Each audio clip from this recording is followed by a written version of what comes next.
On this episode of Hoosier Adventures, we check out Germany's capital, Berlin.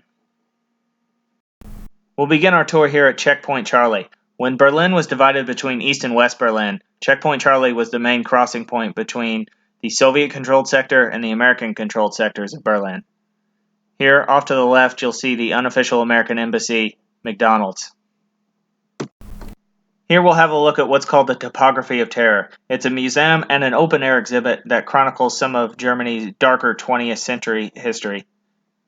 Here you'll see a section of the Berlin Wall that's still standing. Behind it is the current German Finance Ministry, which was originally the headquarters of the German Air Force, the Luftwaffe. The building on the left of the shot contains a museum, but the building sort of in the center of the shot is actually the current headquarters of the Berlin Parliament. So in the German system, from what I can understand, Berlin is kind of considered its own equivalent of a state. So that's where the parliament meets. Here's a close-up of the Berlin Wall. Now this would have been the west side.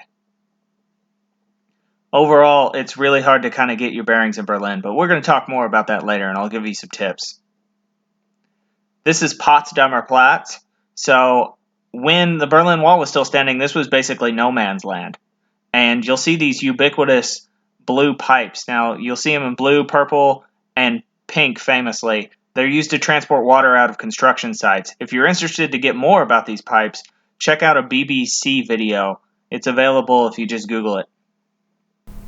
Now let's have a look at the Holocaust Memorial. This memorial is very conveniently located, so if you walk north from Potsdamer Platz on your way to the Brandenburg Gate and the Reichstag, this will be on your right. The monoliths look like they're about the same height, but as you walk through these little paths that go through them, you realize that the ground level goes up and down, kind of like a rolling hill thing. But when you look at the tops of the monoliths, they're all about the same height. Now, you'll see people running on top of the monoliths and doing stuff like that. I kind of don't know if that's allowed, but I did see school children doing it. The building that I'm actually walking towards as I travel down my path is the American Embassy. So when the camera flips back to it, you'll notice an American flag on top of it. Now, I usually don't have problems getting my bearings in cities. I have a very good sense of direction, but for a few reasons, I found it very difficult to keep my bearings in Berlin. So you would think Berlin would be pretty easy to navigate, especially with the history and the wall and things like that, separating the city east and west. But in truth, it's really not. And even the Berlin Wall didn't always run north to south the way you would always think it did. In fact, at Checkpoint Charlie and the Topography of Terror, which I previously showed that piece of the wall at that point, the wall is running from east to west. So, East Berlin was on the north side of that part of the wall, and West Berlin was on the south side of that part of the wall. East Berlin kind of had a bulge in it, so a lot of the famous stuff sort of was at this bulge in the wall where part of East Berlin bulged into West Berlin. And that's the area that we're in right now, which has to do with the Brandenburg Gate and the Reichstag, and sort of to capture some of, I guess, the more famous and important parts of Berlin into East Berlin. Now, a lot of times when I'm in cities, I use rivers to help me get my bearings. Like you think of places like London, which the Thames is sort of the center of the universe when you come to London. Well, there are rivers and canals and waterways in Berlin, but they're all kind of sort of seem like an afterthought, so they didn't help me navigate. Now we're walking up to the Brandenburg Gate, which is here on the right, and then you'll see the dome of the Reichstag on the left side of the shot. Now, whenever you get to some real famous thing, I always immediately am going to think it's either bigger than I thought it was going to be or it's smaller. The Brandenburg Gate, when I first saw it, I thought, wow, that's small. That's really, really small. And in fact, on the camera here, it looks much larger than it did in person. So I must say the Brandenburg Gate, though impressive, the size of it was not really that impressive to me. Now, this is something I recommend doing very early in the morning. We're here, this is probably about 7 or 8 o'clock in the morning.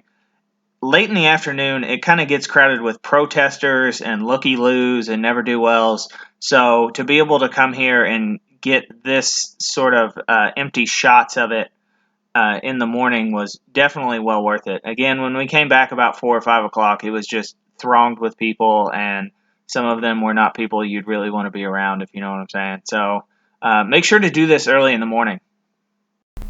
Of course, the Brandenburg Gate has a very, very interesting history, both before World War II and after World War II.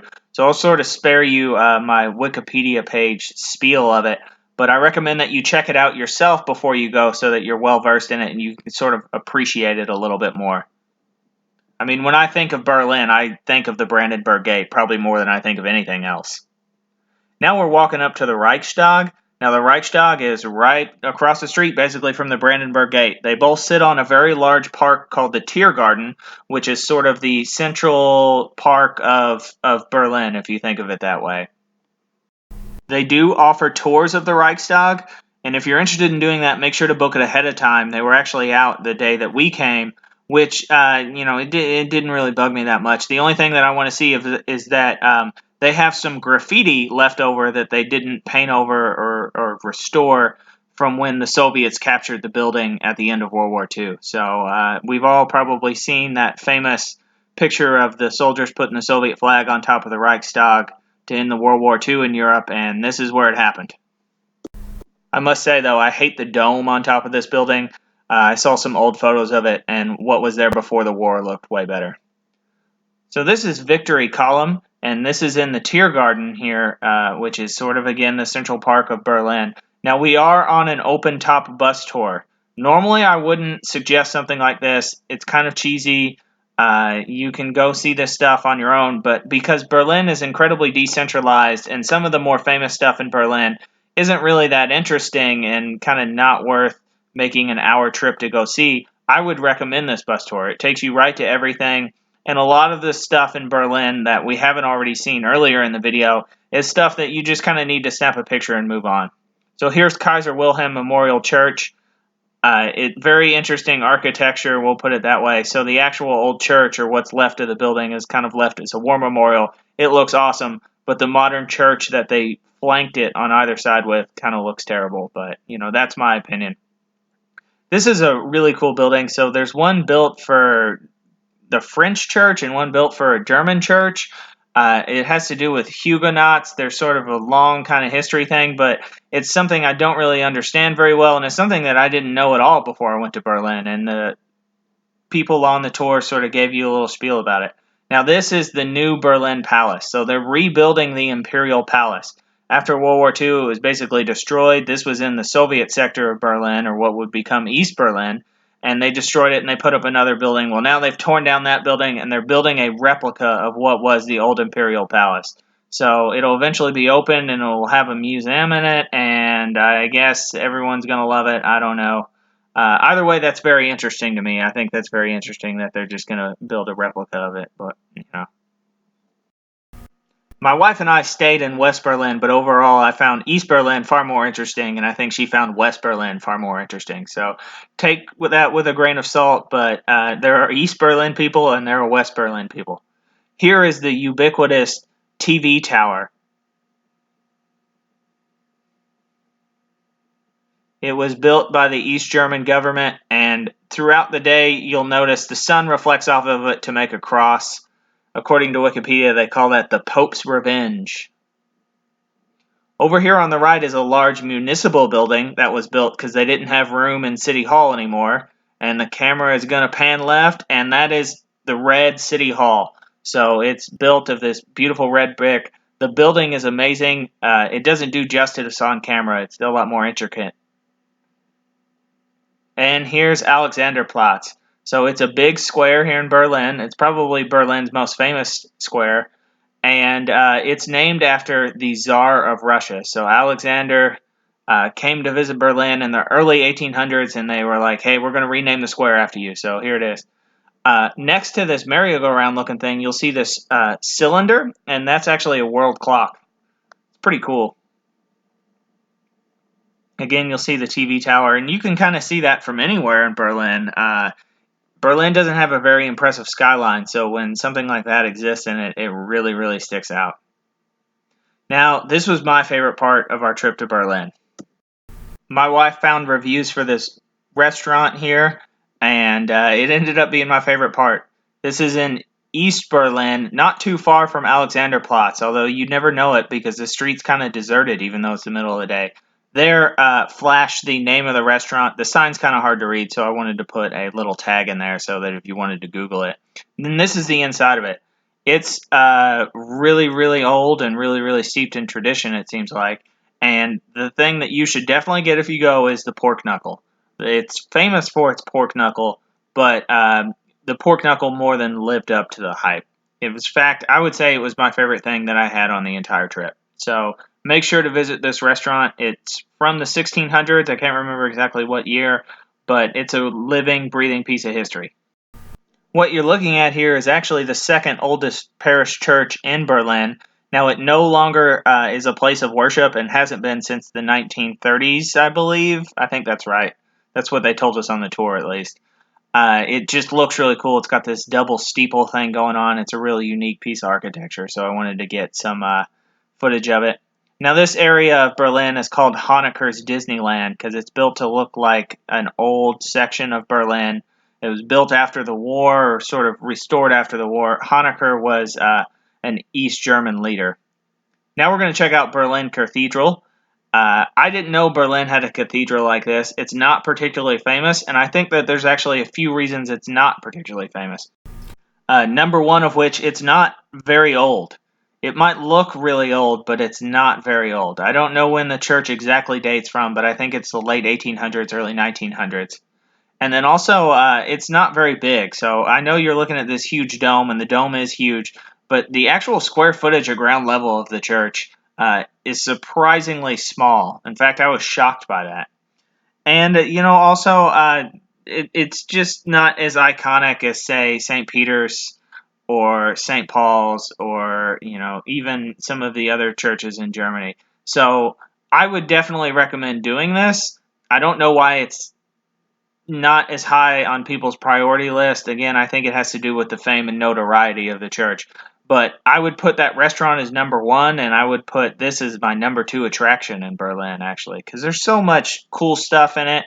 It is very, very, we'll say, decadent on the inside. So that's worth seeing. And it's a less crowded European church. If you go to St. Peter's or you go to St. Paul's, they're going to be so crowded. There was not that many people there, and it's right in the center of the city, so there's no reason not to go. The church offered a chance to explore a part of history that I'm not very familiar with, but I'm now really interested in, and that's the period of German unification. So Germany was a bunch of small kingdoms until it was unified sometime around the 1871, somewhere in that neighborhood. And the history about who would become the German imperial family, we all know Kaiser Wilhelm, right? But also the different kingdoms and their monarchs and how they related in this grander Germany was very interesting. And when we went to Munich, we got to explore that a little bit more. Not everyone's favorite part of German history, right? So the world wars kind of overshadow it. But it's a very interesting part of history, especially German history. And it has a lot of political intrigue as well as just some, we'll say, structural issues as far as government structures go that made it very, very interesting to learn about. And one of the great things about the cathedral is you can go to the top of it, and you get this wonderful 360-degree panoramic view of Berlin. My advice when going to the top of any of these cathedrals is don't forget to look at the cathedral. So a lot of people just spend their time looking at the stuff off in the distance. Don't forget to look at the different parts of the cathedral and look back at the dome itself, because the church is just an architectural gem. So don't forget to do that. And I think most people do. I think most people don't do it. Overall, Berlin is just a fascinating city, and right now it's going through a lot of changes, so make sure to visit it because it's an exciting time to be there. Now I'll end you with my least favorite thing that we saw, and that's the wall gallery. So part of the Berlin Wall is turned into an outdoor art gallery. It's not worth going to see, but luckily we were on the open top bus tour that took us right there, so we only had to waste 5 minutes of our time there. Like, comment, subscribe. I hope you enjoyed this, and be on the lookout for more videos from Hoosier Adventures.